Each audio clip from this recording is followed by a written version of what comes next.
Great. So thanks everyone for coming. My name's Sam Gignac, and I work with the talent acquisition team. I specifically focus on internships and college level hiring, but I work on the recruiting team or the talent acquisition team that hires for all of our positions in the firm.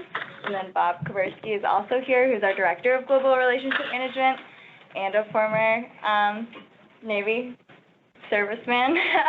So he's also here to talk about his team, his experience, kind of give you an overview about Eaton Vance as a whole. You can start by introducing yourself. Yeah, I'll give you just kind of a quick background, and then when we have our discussion, I'll try to tell you a little bit about Eaton Vance, but also sort of highlight some of the opportunities that we have in our industry. We're obviously not the only firm in the industry, but I'll talk maybe about some of the unique stuff, and you can share some of the corporate culture and environment that we have, because we do have one that's really good. By way of background for me, grew up outside of Philadelphia, was lucky enough that I could go to the Naval Academy for my college days and also to play football there, which was a great outlet.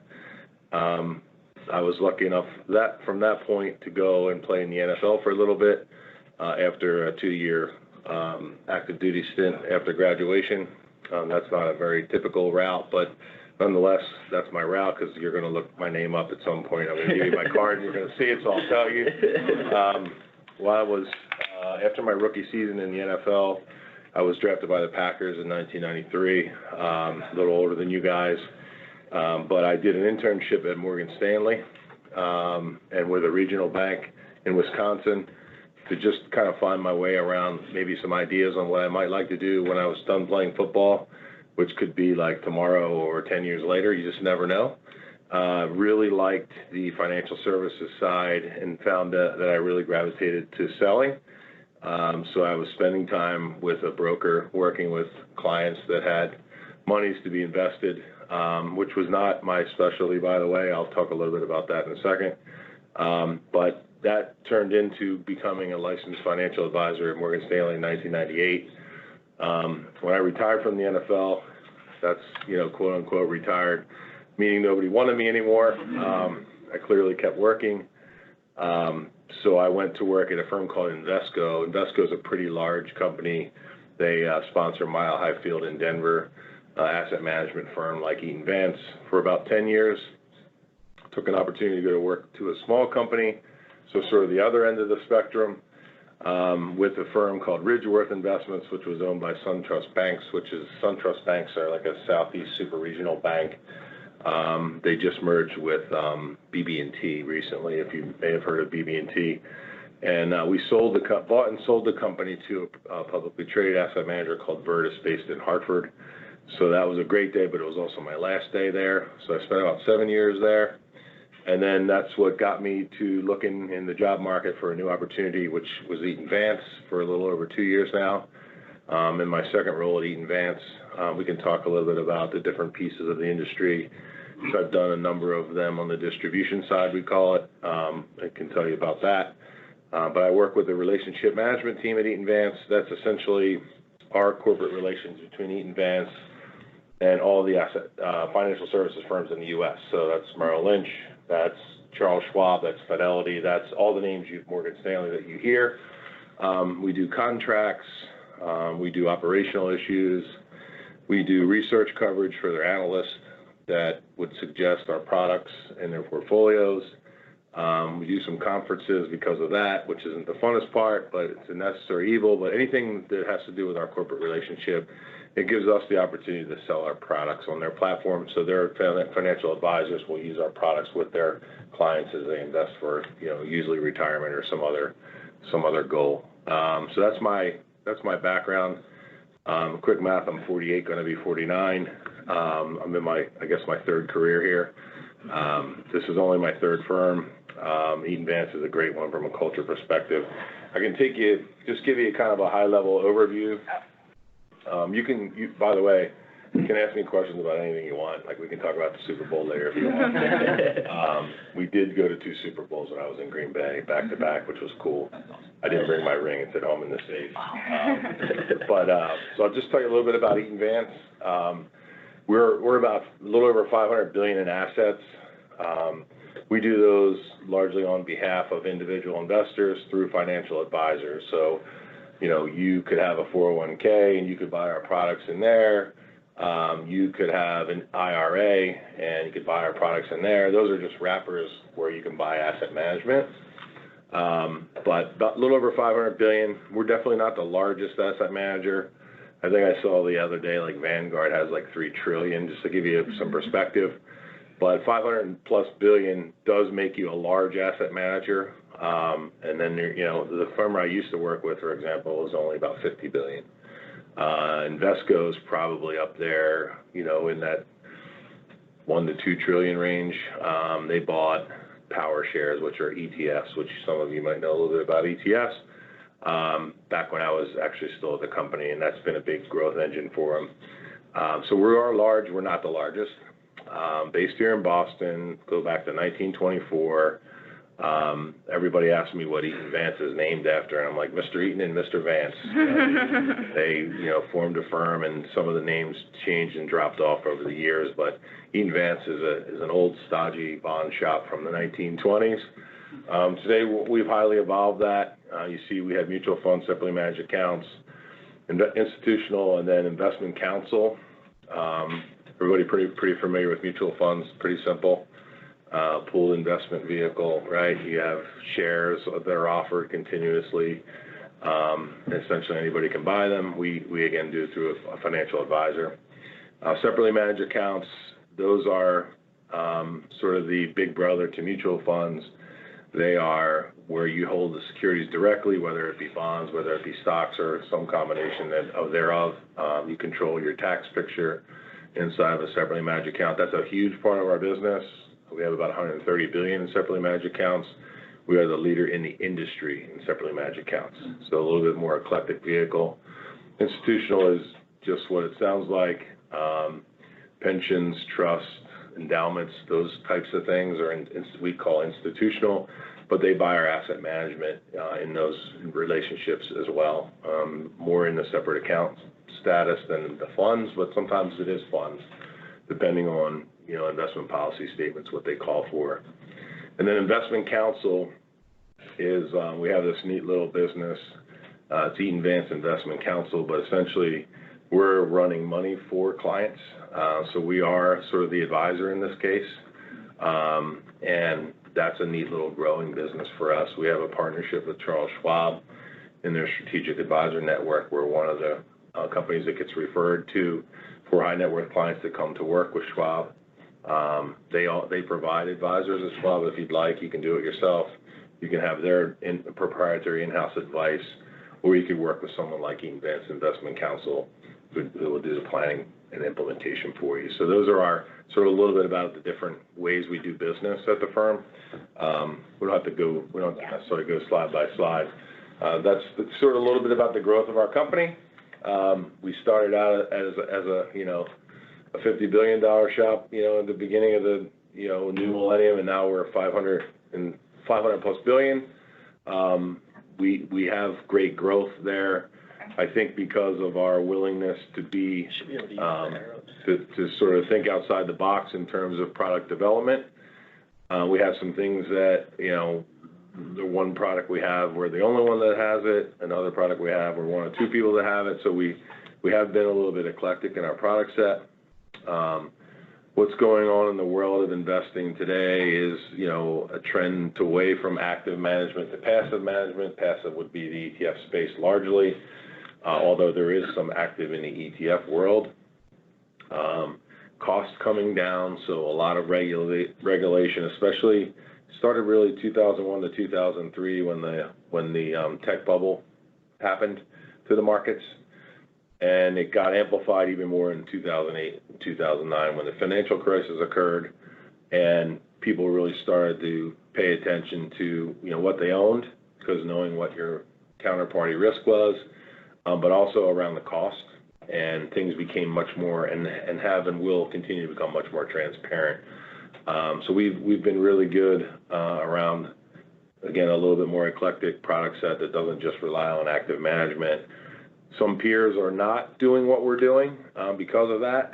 So we're in a good position and an upward trajectory. I guess someone will joke that we'll be, $1 trillion at some point, and then somebody will think that's a far-fetched goal and we'll reach it. You don't know when that'll happen, but we are, one of the what I'll call survivors in the industry going forward, because it is getting much more difficult, more regulatory, more cost pressure, fee compression, things like that. So we can talk about any of that you might want to. I think the next slide, I kind of covered a little bit. Eaton Vance Corporation, which is the parent. Eaton Vance Management, that's where you have the portfolio managers, right, that run the portfolios and those different wrappers. Eaton Vance Distributors is the world that we live in, where we're taking those products and selling them to the marketplace. Eaton Vance Investment Counsel, again, is where we're getting a partnership with Charles Schwab, for example, and we're doing the work for the client in terms of the allocation and the implementation. And then Eaton Vance Management International. So we opened up an international office a few years ago to distribute the products. The marketplaces there are ones you would think, sort of your Middle Eastern, clients, your Asia clients, right? Your Australia, kind of like the usual suspects in international. Your UK marketplace, the bigger marketplaces with investable dollars. So that's another piece of what we do. So that's kind of like the big picture framework.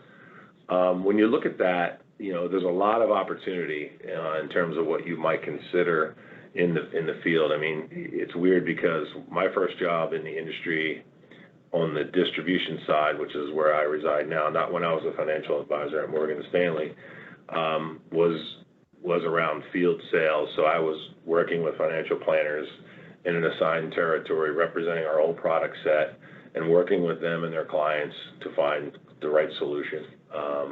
And the right solution could be a stock, it could be a bond, it could be a mutual fund wrapper, it could be a separately managed account wrapper, right? Was just figuring that out, what does the client and the advisor need? So there's sort of that field sales side where you're territory based and assigned the client, so you call it your book, and there's an internal support role for that, which is one of the roles that we have here down the street in Boston. It's called an internal wholesaler. The external wholesaler is that role that I just mentioned a second ago. You have relationship management, so that's your bottom up, grassroots out in the field talking with the advisors. Your relationship management is your top down, making sure that we have the product on the shelf, making sure that we can achieve recommended status from the research teams, making sure sometimes that we can get a model allocation as those home offices like Morgan Stanley and Merrill Lynch run their proprietary models. So they'll have prepackaged investment portfolios that the advisors can buy, so they don't have to do that work. So getting those types of allocations. So we're doing that. We have marketing within that. So we need to be able to market directly to advisors. We need to market directly to some of those home office firms. We do a little bit of public marketing at Eaton Vance, but not a ton. You'll see the iShares of the world on the TV a whole lot more than you'll see an Eaton Vance. Yeah. So there's marketing in there. We have compliance. We have legal. We have all of those functions that go around distribution, which is that centerpiece. Eaton Vance Management, so that's the asset management side. That's where the portfolio sits. That's usually a research support specialist is your first role, to an analyst, to potentially a portfolio manager, and then to a CIO of equities, or CIO of fixed income, or CIO of credit, or whatever it is. That's sort of kind of your chain there on the Eaton Vance Management side. So if analytics are exciting to you, if being a CFA, if you know what that is, being a CFA is interesting you, allocation is interesting because that's becoming more prevalent in our industry, that the need and want for that. That's your Eaton Vance Management side. In the middle is sort of your sales group. Investment counsel is actually sort of the planning and implementation for the individual clients, and that's the only place we do that piece holistically. The international for us has been a place where some of our people in the Eaton Vance Distributor and Eaton Vance Management side have sort of said, I'm going to go over to the UK for X amount of time and, go on special assignment and try to differentiate themselves within the firm. So opportunity internationally as well. But we kind of have a pretty good gamut of those as a pretty good, I think, outlay of the different responsibilities by each of those divisions. I'll stop there for a second because I talked a lot and sometimes talk fast, but around some of the things I've discussed, or even if it's not a topic we hit, any questions I could ask or thoughts you want me to convey? First, can I actually ask all of you to introduce yourselves and tell us if you're an undergrad or in a graduate program, and then maybe quickly something you're interested in doing. Oh, no I worries. guess the people online are able to see the... So they probably just see my. We did it on purpose, they're lucky. Yeah. Oh, I thought you meant they had to look at me. That's not it. But you guys could probably still go around and introduce yourselves. You want me to start? Okay. Jake Gord. I'm undergrad. I'm studying economics and mathematics. And what year are you? Or, I know it's different. How many years have you been here? Or? The third, fourth year. Okay. Thank you for understanding the strange time warbed Northeastern. And I'm actually just interested to see where like my what I study kind of fits into what you guys do. So, I mean, I'll get. What's your field of study? Economics and mathematics. Smart guy. Depends on who you ask. Right. My name is Christian Etherton. I'm also an undergrad. I'm studying industrial engineering. Hoping to graduate next spring. Depends on, I'm trying to work in like a computer science minor. I don't know how well that'll work. And I'm interested in everything. I'm still not able to see it. Yeah. Yeah. Good Yeah. try. Probably should be more specific. No, it's fine. I'm Kenny Lawton. No, go ahead. I'll go. I'm Kenny Lawton. I'm in 1L at the law school right now. So I'm very non-committal about what kind of law I want to practice right now. My attitude is I can't possibly know. So I'm trying to, go to as many of those types of school. One thing I do know is I want to be part of a good organization that's, high functioning and want to have high functioning peers. So that's kind of why I'm here. My name is Todd Melzer. I have no affiliation with Northeastern University. I crashed because I've been to a few of the veteran events. I just retired from the Army 2 days ago. I got my MBA in finance in New York City, right in the middle of the financial crisis. I originally wanted to transition then, but Bear Stearns and Lehman Brothers suddenly stopped talking. Yeah. So I finished up my career with the Army Corps of Engineers doing worldwide disaster response and management. I am a CFP. I've been doing pro bono stuff for vets. Spent a couple years at Schwab before I got called back to active duty. So I'm familiar with Eaton Vance. Their reputation as a bonds house for like 80 years, and then they moved into other things. And so it's a really interesting and Boston-based firm that's mid-size. Really interesting. So. Thank you. Can you pass that down to Todd? So it's not on Blue Jeans then? Oh, you did put it on Teams? Yes. Okay. Maybe I can. So that might be why you're not able to see. Yeah. And why they're not able to see. Can you send me the Teams information? And I send it to you. It should be on your calendar. Oh, okay. I'll send it to them then. I sent it to them this morning as well. So they should check the email that I had sent. Okay. Yeah. Sorry for the. No, it's okay. I'm Cal. I'm a political science major, hopefully going to get into my master's program at the end of the semester. I'm really here just kind of trying to explore every opportunity there is. So. I'm Chris Blount. So I just completed my bachelor's in a combined major of business and political science in December. And I've been working here in the Veterans Office since the beginning of the fall, basically kind of helping to coordinate these kinds of events. And now I'm on full-time kind of temp thing.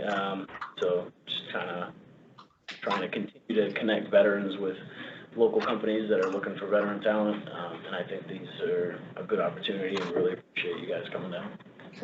I was a political science major, but I took a lot of engineering because I went to the Naval Academy. That was like when I had my undergraduate degree after it was like, you could take political science now. So I wanted to go to law school, FBI, but my football thing kind of came up and opened up a different door. But, it's funny. Is it okay to talk a little bit about better? Yes, please. It's funny. I think you all should keep an eye when it comes to opportunity. We have, for instance, lots of engineers that work at our company. I've hired a lot of people in the industry, and they go anywhere from a history major to an engineer, and everywhere in between. It's kind of funny. I feel like, almost at everything that you do. I have 3 daughters, by the way. 2 of them, one just graduated college in December, and one's a junior.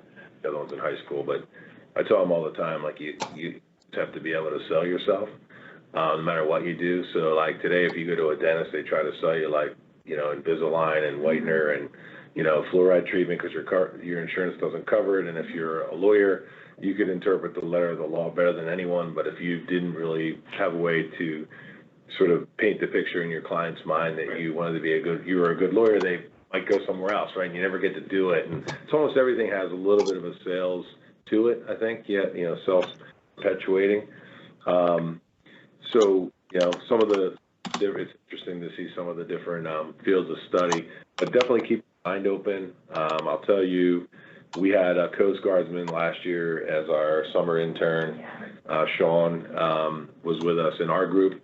We have, 25 or 30 opportunities? 20 to 25 internships. Yeah, I'll let you do that in a second, but definitely keep your eyes open and your ears open. People are looking to work with veterans.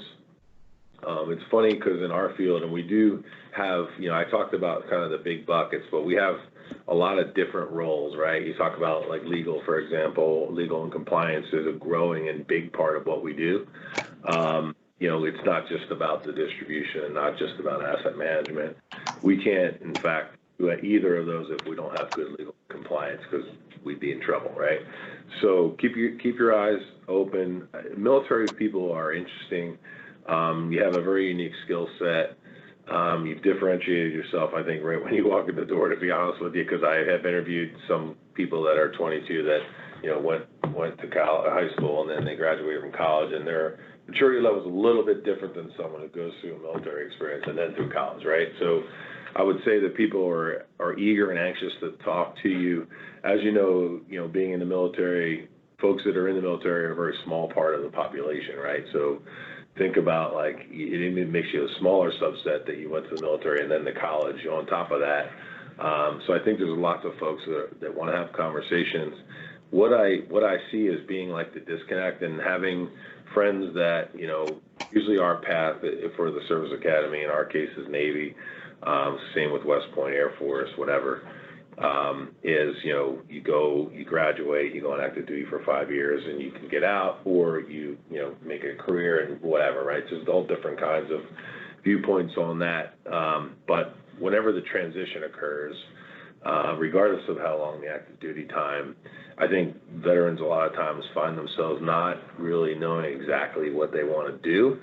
And that creates sort of, an inability, because there's no outplacement training program that's completely exceptional from the military that, like, plugs you in here and puts you over there, right? But just maybe don't know, like, how do I fit in? Like, I was a rifleman, or I was a tank driver, how do I fit into a company like Eaton Vance, right? We're not looking for you necessarily to have 100% of the training that we need you to have when you walk in the door. We're looking at a very unique person from a resume perspective. So don't paint yourself out of a picture because you think you maybe don't fit, is what I want to tell you. I would leave you with that. And it's good to see that everybody's open to think about what the opportunities are out there, because there are a lot, and it's a tight job market too, on top of all that. And if that continues, obviously that benefits everyone in the room. But we're looking to have partnership with people. We're actively doing it. We're trying to kind of ramp that up, especially with the military folks. So we have some folks online, right? On the phone? Can you hear us?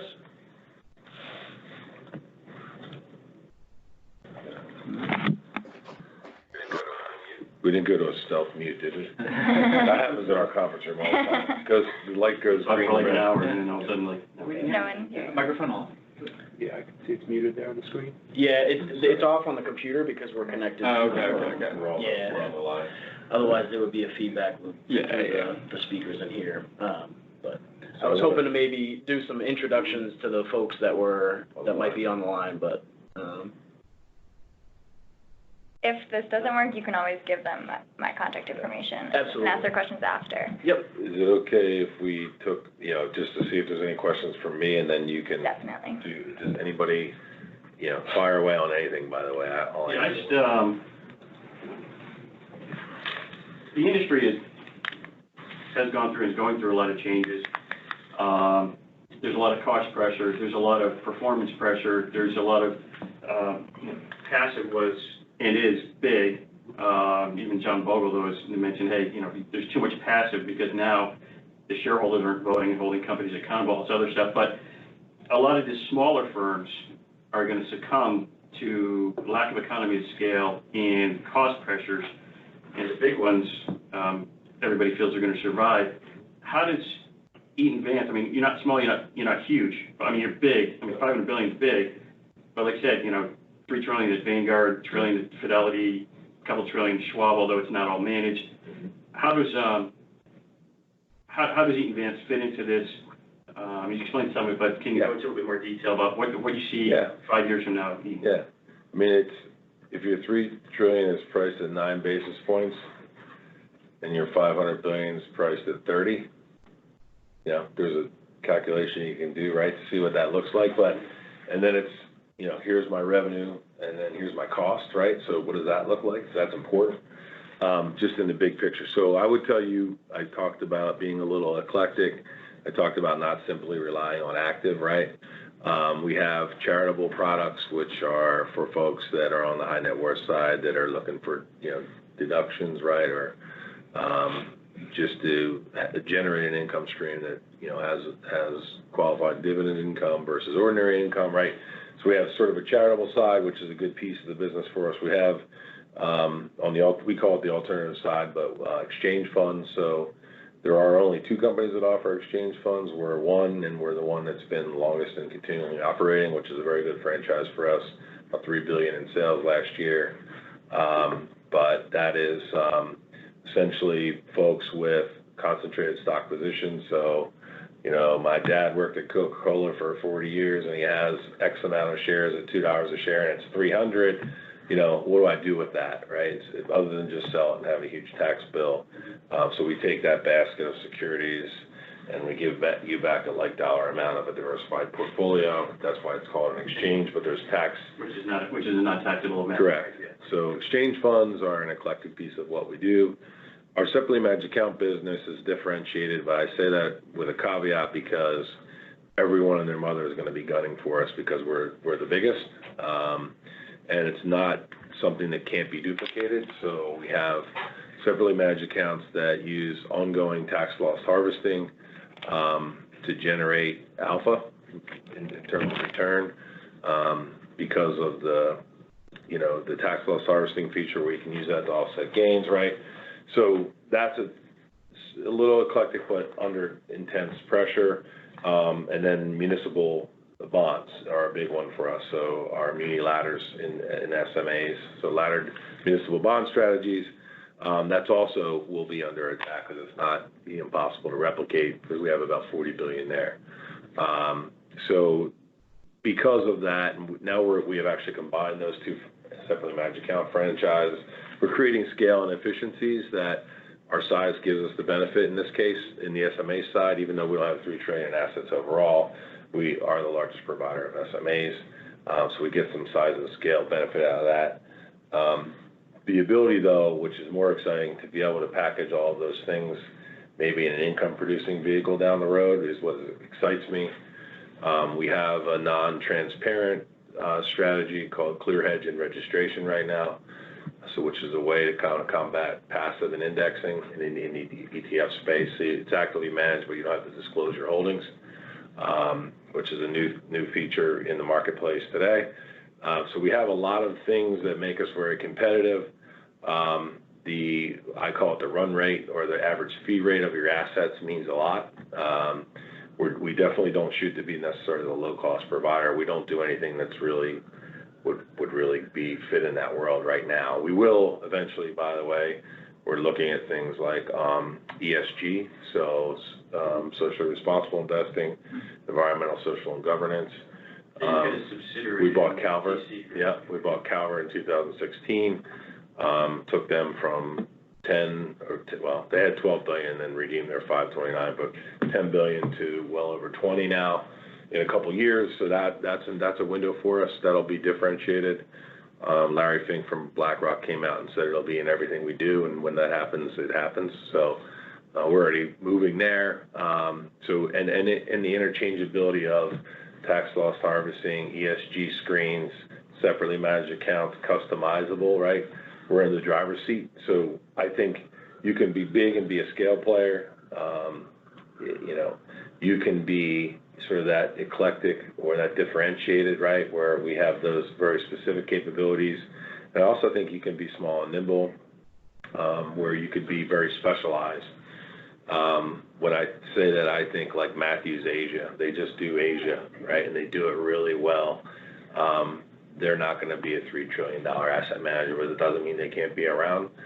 It's when the falling costs and the margin compression and your inability to do some of those, again, things that are eclectic or the things that make you differentiated is when you're in trouble. And that's when someone buys you, or you have to merge, or you end up, getting out of the distribution game, or you just go to family office or something like that. So we'll see, because of the pressure, we'll see a lot of that over the next 5 to 10 years, I think, in our world. We're always, we have cash available on the balance sheet.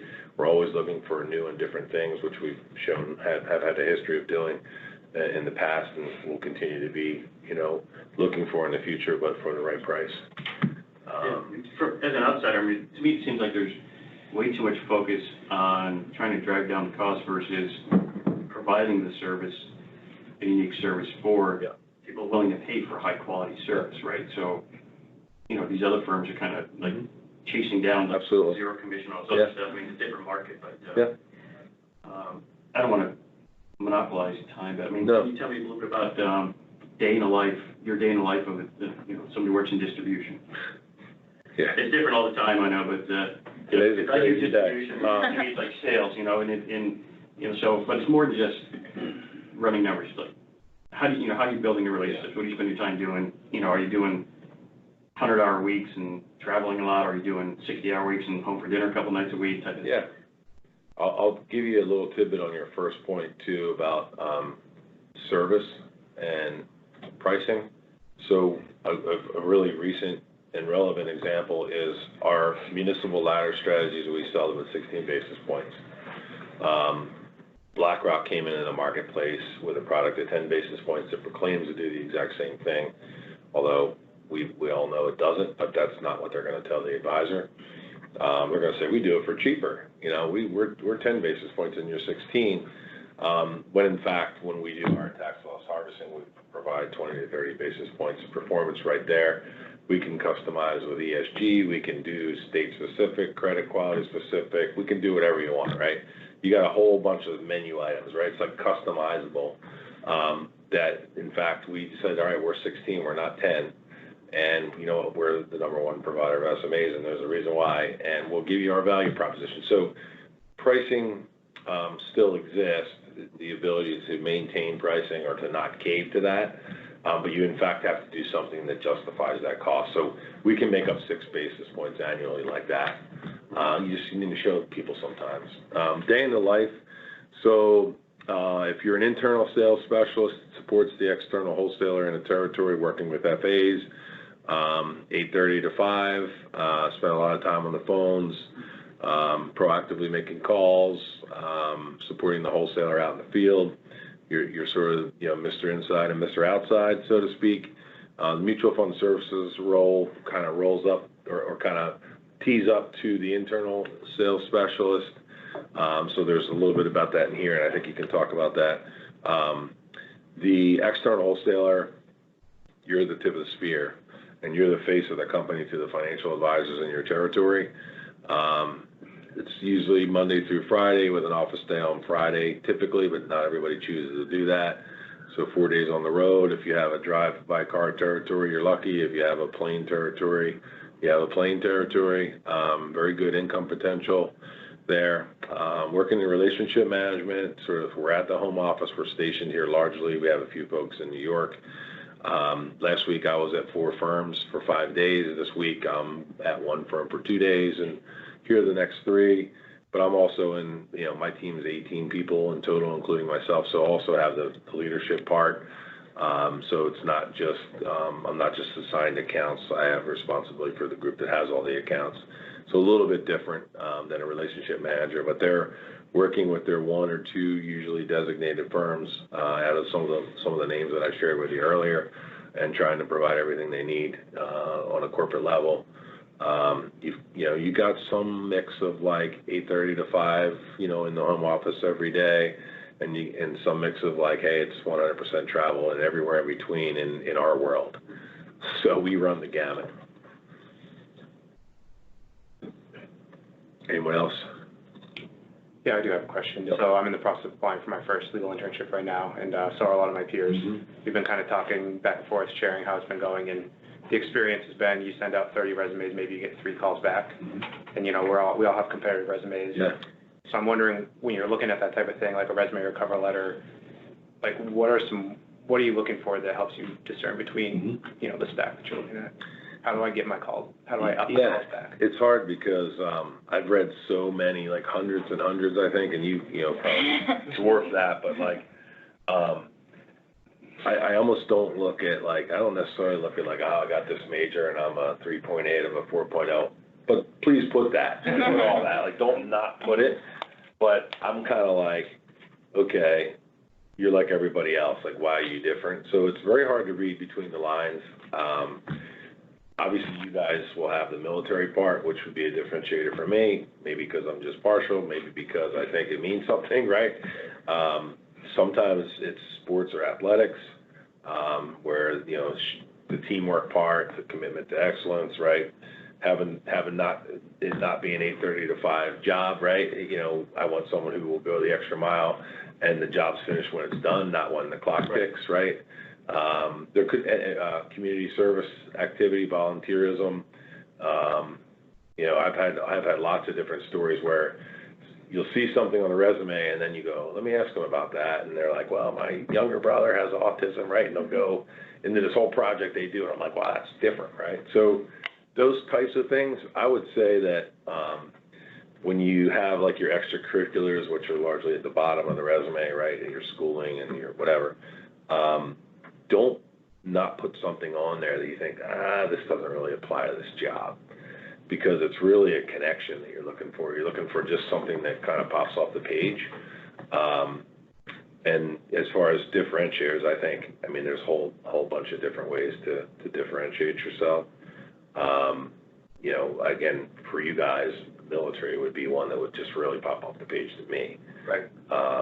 Or, while I was doing this, I also got an MBA in this, or, just something where it's like, okay, everybody goes to college, everybody graduates, everybody's on the dean's list or whatever they call it these days, because there's all kinds of lists now, right? My daughter's on the president's list. I'm like, what the hell is that? Which is a 4.0, which I never even came close to myself, but I didn't know what it was. But, so it's like, okay, but yeah, why are you different? I think you guys have that to some extent, and just make sure that, don't not put something because you think it doesn't apply, because it's all in the eye of the reader, right? Right. It's like, okay, they got a degree, check. Okay, they did this, check. But what's beyond that? Right. That's been one for me that I've seen happens a lot, where it's like that one little thing is on there, and then you ask a question. I'm like, oh, okay, tell me more about that. Right. So. Another thing that I hear a lot from just, professionals, but also I went through 4-Block recently, which is, a veterans transition program. One of the biggest things that they emphasize is the networking of it. That's what's going to differentiate you and maybe put your resume up that much higher. So I guess, does Eaton Vance have a resource group for veterans? Have you guys, because I know a lot of companies are doing that and starting them up. So I guess, would there be a resource group out there or, you know, something where vets can go on a LinkedIn and say, oh, hey, you know, this person's on LinkedIn, they're in this resource group, maybe I can ping them and, you know, get some time on their calendar for coffee or whatever the case is. I'll say something, I should have mentioned that is, it's not sometimes what's on your resume, but who delivers it. So that helps. I forgot that part, but that's a great point. But Jess, I'll let you answer the true question. Kind of to go off of what you just said, Chris. I just said Jess. It's okay. I was going to say doing things like this because Bob's right. Specifically for Eaton Vance, veteran would make you stand out. For legal internships like you're doing, they all go through me and Jess first. So we are scanning for something like that, but we get hundreds of resumes. So, but having been something like this, my email will be at the end and so will Jess's. So if you are interested, you could email us your resume and that way we're looking at it. And then when we're forwarding it to the hiring managers like Bob, we can say he came to an event, like he showed extra interest. And so I think that's going to be one of the best things. And then if you do everything else Bob said, then your resume will stand out to the hiring manager. And so we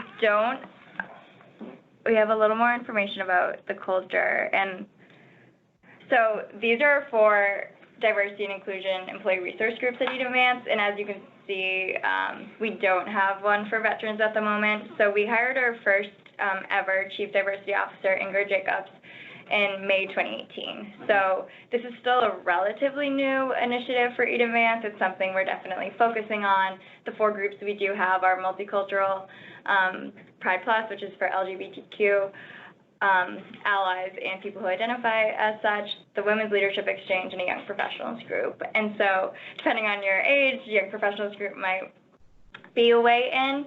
We've talked about a veterans group, but as I said, right now we have a 2-person diversity and inclusion team, and for now this is what they can handle. It's kind of we need more veterans in order for them to feel like they can justify a group, and then you need a group in order for more veterans to be like, oh, I could see myself here. And so I think I'm coming up on a year here, but hopefully that's something that we can continue to do. I actually had a meeting with 2 people from the Syracuse Institute for Veterans and Families, so they came and met with me, gave me some resources, and so it's a little grassroots at the moment, doing presentations like this.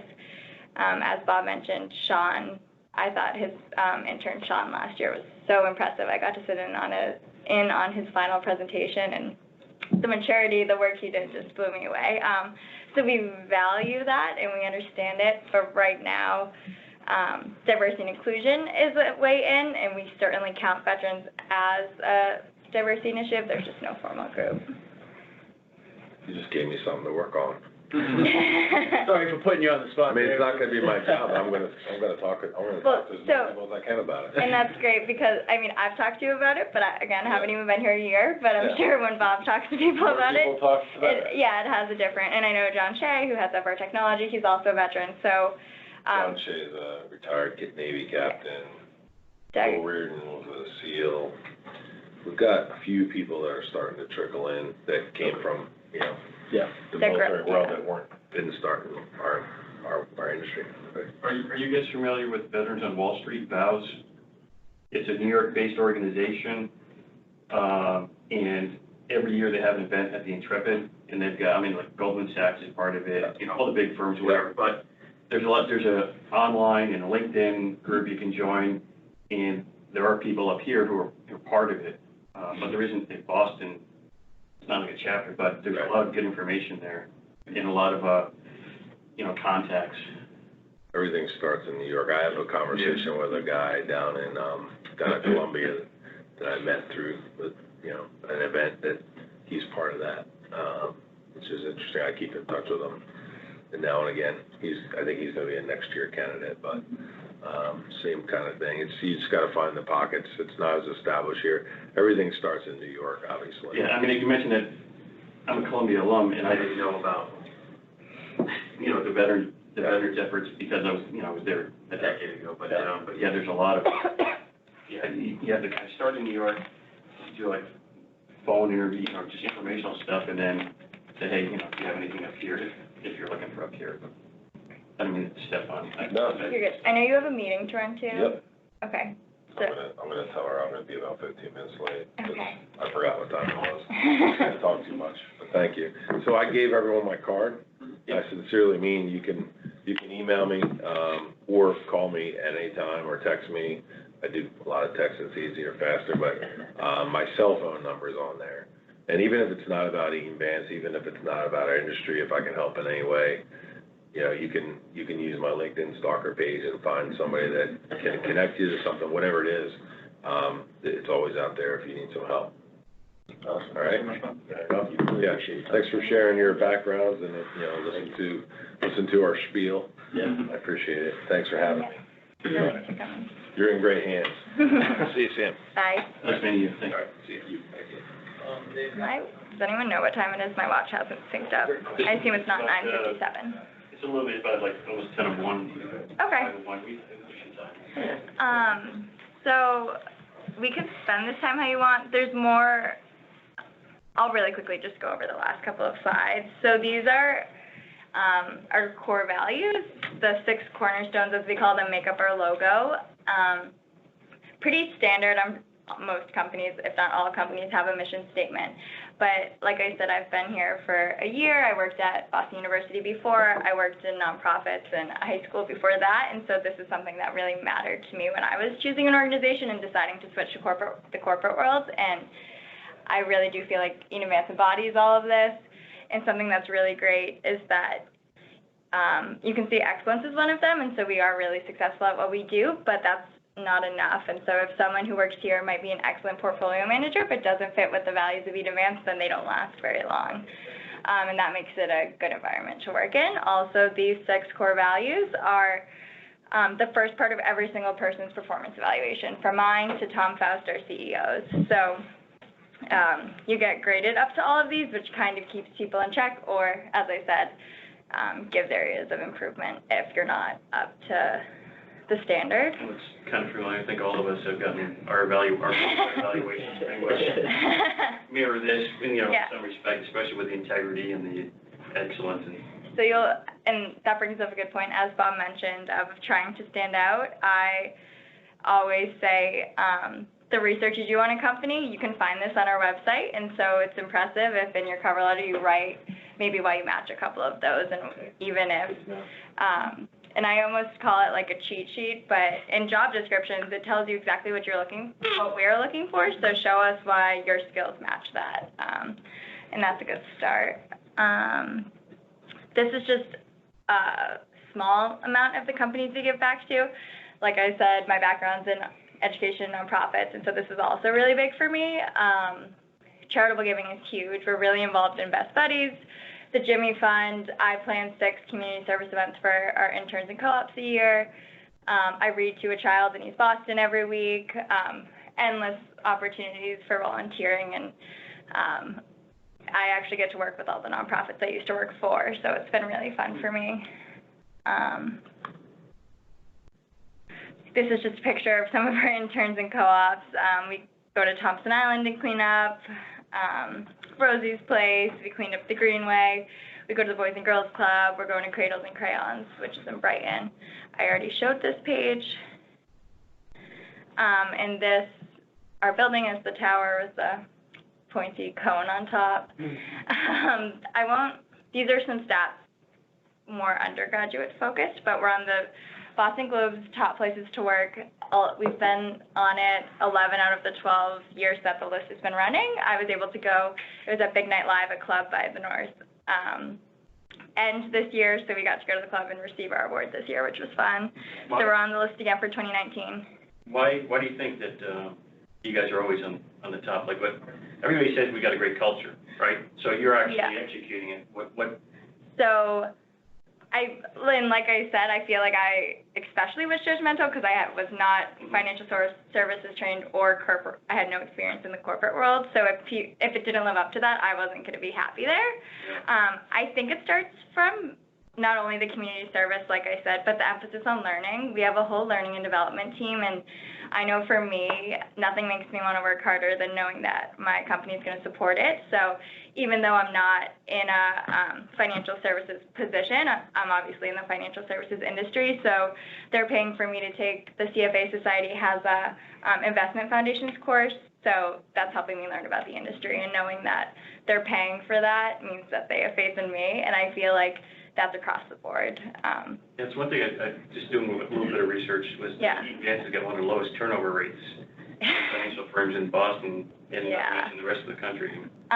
We actually, so every year our annual report comes out, and on the back page is all of our employees listed not by their rank in the company but their tenure in the company. And so Linda Hansen, she oversees our facilities. She's the very top corner, and she's been here for a little over 40 years now.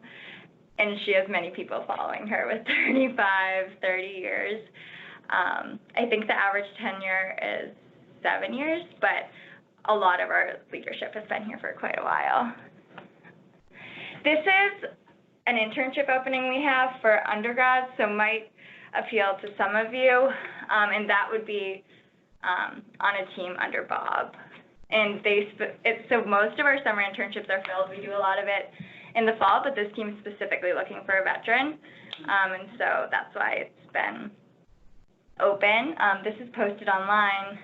You can email any questions you have to me, or specifically for you, Chris, if you do know of any. I guess, May 2021 grad or about that, we can be flexible sometimes, specifically because this team is looking for a veteran, which is why they haven't filled it with anyone else. Yeah, so I can filter down and take a look at some of our undergrad students with that might fit that criteria and see if we have interest. Okay, great. Yeah. Since I don't know how applicable this is, I won't go over all of it, but our internship program, like I said, I plan community service events for them. We also do our own learning and development for them, so we put on about 4 lunch and learns over the summer. Also for Northeastern, our Northeastern co-op program is huge, so we have, or for us, it's huge, so we have about 20 co-ops in the fall, 20 co-ops in the spring, and it's the same thing. To get community service, we put on lunch and learns from them, and it's everyone from like Payson Swatfield, who's our Chief Income Investment Officer. He oversees all of our income teams, and he gives an hour. Our CEO, Tom Faust, gives an hour, so it's kind of like this, where you got to hear from Bob, but hearing from different people across the firm. And then 2 of our entry-level programs, which I'll just touch upon briefly. Bob mentioned the Mutual Fund Service Rep program, which does fall under Eaton Vance Distributors. And so it's kind of like a call center. They're answering calls from financial advisors and shareholders who have specific, like if they have one of our funds and they have questions about it, the Mutual Fund Service Reps are really the first point of contact. They answer the questions, and if need be, they push it up to the internal wholesalers, which she mentioned. So we hire a class in January, and we hire a class in June, and it's a really strong entryway into Eaton Vance. So most people are in it for about a year. While you're doing the program, you get different licenses, which would allow you to then sell our funds. And so Bob mentioned it's a huge pathway into internal wholesaling. About 50% of our mutual fund service reps then go into sales, but we also have one of our business partners was in was a mutual fund service rep. People on the investment side have been mutual fund service reps. So it's just a good way to learn the industry if that's something you're interested in, and then create a network within Eaton Vance. And then we also have a research associate program, which is on the investment team side. So that's a 3 to 5 year program where you're expected to be studying to get your CFA while you're in the program, and we pay for that, and we give you time to study and pay for your materials and things like that. However, after 5 years, most of the time, you have to go on and get your master's degree. With a couple exceptions, we've allowed people to stay on and become an analyst, but most of the time, people are going. We've actually, depending on the team, we've had people go to law school, we've had people go get their MBAs, public policy, things like that. And so this is a good program for people who are interested on the research side. And kind of as Bob mentioned, for this, you could be a business background, but most often it's economics, history. For actually portfolio managers, our highest concentration of majors is history. So we're really looking for those skills. Can you research? We do a lot of training, so you can learn the financial knowledge you need, but we're really looking for candidates who have kind of those transferable skills. And I was actually going to say that on top of some points that Bob had. I think being someone who was not in the military, sometimes I can't always decipher what you're writing on your resume, and I can be like, I'm sure that's really impressive, but anything you can do, and I was saying this to Bob when we had a call before, like the skills you possess, the training, the communication skills, the flexibility, the adaptability, leadership, those are extremely impressive, and you have all that training. So any way you can, or any resources you can find, whether it's a center or online, to try to translate it to civilian terms, because we're not big enough that we can have a recruiter who specifically understands that veteran jargon. So don't sell yourself short, I would say. So, like, I feel like there's kind of a spectrum there, so I'm not going to throw a ton of acronyms out there about signals intelligence, but if I were to say I was a platoon sergeant, would you say that's enough to be able to be understandable from your perspective? So you could tell me that, but then I would like to know what, like, skills you utilize, because I could Google it, but if I'm just going over it quickly, so you could definitely include that, but then use some of those more civilian terms. Yeah, it's translating it to like a first line supervisor or something to that effect. The number of people that you're in charge of. Yeah. Right. Yeah, it's like a lot of, you know, we get older than you guys, but there's so many people that don't know even the basics. Certainly for like platoon sergeant, they're like, what was that, like, is that below general? You know, so it's better off to, you can put that title, but put kind of like, it's more like a section leader or something, or like I said, supervisor, and put the, and I'm taking up your time. I mean, I could talk afterwards to people if they want, but it's kind of like very short amount of space on the responsibility, most of the time on what your impact was to the organization. Basically, when you write a resume, it's a marketing document, it's not a historical document, and what you want to do is you want the document to generate questions of the good kind of like, wow, this is interesting, I could bring this person in to talk to. The thing is, resume doesn't get you a job. If you just focus on resume, it'll take you out of the running, but it won't get you the job. So it's just a teaser, like one quick page, unless you got more than a decade of experience, one page of the impacts, the positive impacts you've had to the organization, what makes you different. And I can talk a bit more about it. I don't want to take up your time because you need to go. No, that's good. That's all I had. This has our website. I guess this presentation doesn't have our email address or my email address, but Chris has it if he wants to send it out to everyone. Did anyone else have any questions? Yeah, how's the affiliate structure work? So that's a good point. I didn't talk about any of them. So we have Calvert, which was mentioned briefly. So that's the ESG, socially responsible investing firm that we have, which we acquired in 2016 down in DC. And so Calvert, it's fully owned by Eaton Vance but we kept the name because they do a lot of great work in DC. And what I love about Calvert is they're creating their own ESG criteria. So we use 12 different sources when creating our ESG numbers on whether or not we can invest in different companies or entities, which a lot of investment firms in that space only use one or two. But they do that, but then they also do a lot of advocacy work. And so if, let's say, Facebook didn't meet their criteria, they would then go to Facebook and try to lobby so that they would actually change their practices. So I think they do a lot of great work in that space. But they're fully owned by Eaton Vance, and so we do their recruiting based on my team. We handle their HR. We do everything out of Eaton Vance. And that's the same for Atlanta Capital, which is a small firm that we have in Atlanta. We kept the name because they're well known, but we do everything based out of Boston. I would say Parametric is the one that's really different. So I want to say we own 49% of them, and so they're still more autonomous. We're working.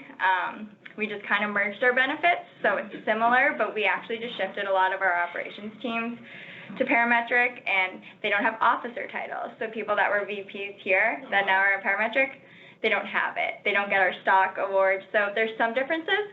There are also positives. I know I just listed two negatives. But they focus more on technology-based investment. And so Eaton Vance management, where we have a higher fee structure, it's a lot more active management. They're more passive, a little more passive. And so they actually have over half of our assets in management. Under management, they're under parametric, but they're not bringing in over half of the revenue. And so I would say that they're based out of Seattle and Minneapolis, and then some of them sit in Boston, but that's the only one that's really kind of more autonomous and does something a little bit different. I heard that like the SMAs were moving more toward parametric. Is that, was I misunderstanding that? What? That SMA, like the separately managed accounts? Yeah, and so that's why we're doing a lot of merging now, I think, and taking our strong operation teams from Eaton Vance and giving that power to parametric. We're evolving, and as you mentioned, it's also going a lot towards the ESG space. As you mentioned, BlackRock just hired 2 people to kind of do that for them, and so even though we have Calvert, which only does socially responsible investing, all of our income teams under Payson are starting to put those principles into their funds. So I think we have one or two people online. Do you have any questions?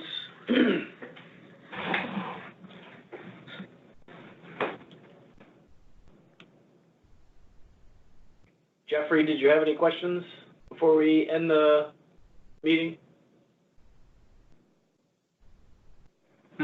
Great. Thanks for joining us. All right. So thank you all for coming, and thank you for your time, Sam. Really appreciate it.